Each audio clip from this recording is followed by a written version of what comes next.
అలాగా అక్కడ జరిగింది. తర్వాత ద్వారక వెళ్ళిన తర్వాత అందరికీ తెలుసు నరకాసురుడు ఈ 16,100 మంది రాసకన్యల్ని ఎత్తుకెళ్ళాడు.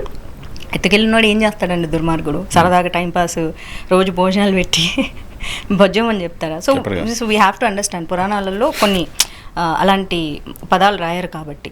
సో వాళ్ళు ఎప్పుడైతే నరకాసుర వధ జరిగిందో తిరిగి వాళ్ళ రాజ్యాలకు వెళ్ళిపోలేరు, ఎందుకంటే యువరాణులు కదా, వాళ్ళకి పరువు చాలా ఇంపార్టెంట్. ఈ కాలంలోనే ఎవరికైనా ఏదైనా జరిగింది ఒక ఆడపిల్ల అంటే వాళ్ళని ఎవరు పెళ్లి చేసుకోవడానికి సిద్ధంగా లేరు. సో దానికి ఆయన ఒకే నిమిషంలో అందరికీ తాళి కట్టి తాళి భిక్ష పెట్టాడు.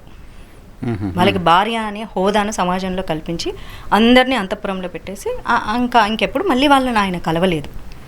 అంత అద్భుతమైన క్యారెక్టర్ అయింది. సో ఆ క్యారెక్టర్ ఈ రోజుల్లో ఎవ్వరికీ లేదు.